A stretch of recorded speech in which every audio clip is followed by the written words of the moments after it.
Welcome to The Late Show, everybody. I'm your host, Stephen Colbert. Tonight, told you, lovely people. Great vibe, man. It's on point tonight. Tonight, as we speak, Donald Trump is here in New York City because tomorrow he is going to address the United Nations General Assembly. His speech is going to be translated into 6 languages, including English. But do you understand the words that are coming out of my mouth? But the big story is the new sexual assault allegations against Supreme Court nominee and man about to show you how bunnies make more bunnies, Brett Kavanaugh. Last night, The New Yorker published accusations from a Yale classmate of Kavanaugh's named Deborah Ramirez, who said she remembers Kavanaugh exposed himself at a drunken dormitory party, thrust his penis in her face, and caused her to touch it without her consent as she pushed him away. Wow. Yeah. Seriously, that's not good. That is not good. I mean, you expect that kind of thing at Dartmouth, but Yale. Wow. At least, please tell me his penis was wearing a bow tie. I just...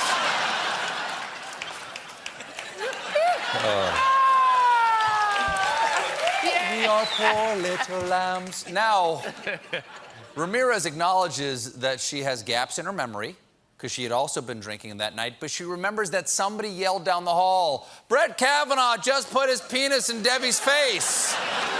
And a little further down the hall, a 50-year-old Chuck Grassley yelled, "Get that man on the Supreme Court." That's the judicial. Show me your judicial branch. Now, there you go. There you go. Yeah. Fine family joke. Now, her memory might be a little fuzzy, because I doubt he waxed, but The New Yorker learned about this because Ramirez's classmates at Yale were talking to each other about it. They were emailing about it back in July, before Christine Blasey Ford even came forward. I believe we have one of the emails. "Hey, remember that guy in college we called the floppy bandit?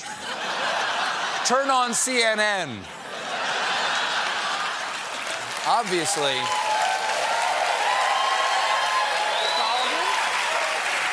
That's what they called him? I don't know. Okay. What the email said. I don't know what the email said. Now, obviously, this is a disturbing allegation that has to be investigated. You don't want to confirm a perv to a job where you get to wear a robe every day. We don't know. We don't know at this point. And just minutes before the New Yorker story dropped, another allegation was announced by Stormy Daniels' lawyer and sexy lacrosse ball, Michael Avenatti. Avenatti tweeted that "I represent a woman with credible information regarding Judge Kavanaugh," and later shared an email that claims Kavanaugh participated in the targeting of women with alcohol, drugs, in order to allow a group of men to subsequently, and I'm not even going to say what, because it's just too horrible to say on CBS. And may I remind you, this is the network that airs NCIS, voted most corpses in primetime.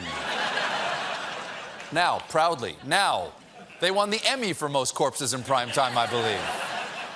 Now, we don't know who the third accuser is or the substance of these accusations that Avenatti is talking about, but that didn't stop Trump from knowing who the real victim is here.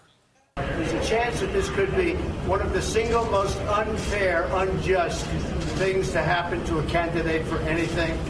It's not fair. It's not fair that he had just 3 accusations and he might not get the gig. I had 19 accusations and they gave me the launch codes, so that doesn't... I don't... 1, 2, 3, 4, 5, 6, 7, 8, 9, 10, 11, 12, 13, 14, 15. I can't count. And this is not the only time he's weighed in the last few days. After being praised for most of last week for staying above the fray, on Friday, Trump remembered how dumb he is and tweeted, I have no doubt that if the attack on Dr. Ford was as bad as she says, charges would have been immediately filed with local law enforcement authorities by either her or her loving parents. I ask that she bring those filings forward so that we can learn date, time, and place. Yes, bring those filings forward, says the man who's afraid to release his tax returns.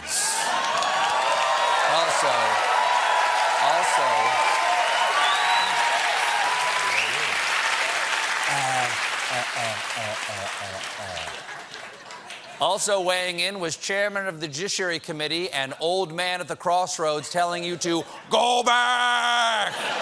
Go back! Chuck Grassley.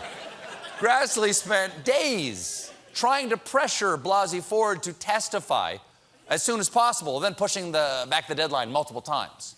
So on Friday, he tweeted an apology to the persons he's promised to investigate. Judge Kavanaugh, I just granted another extension to Dr. Ford to decide if she wants to proceed with the statement she made last week to testify to the Senate. She should decide so we can move on. I want to hear her. I hope you understand. It's not my normal approach to be indecisive. Okay. He knows this is a tweet, not a text, right? Everyone can see what you're typing, sir.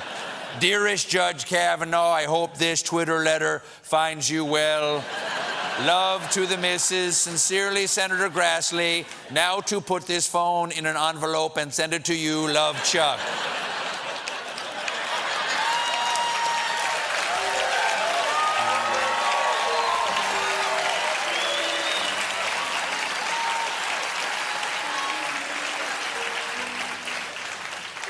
Does anyone have an envelope? Thank you, John. For his part, Kavanaugh is attempting a bold new defense strategy, announcing he has calendars from the summer of 1982 that he plans to hand over to the Senate Judiciary Committee that do not show a party consistent with the description of his accuser. He kept a calendar in high school, and we have obtained a copy. I believe it was the 1982 Alibi of the Day calendar. Who hangs on to their high school calendars? Have you kept your stuff from high school? No, the only things I have left over from high school are deep emotional scars. Now, that was a deep time.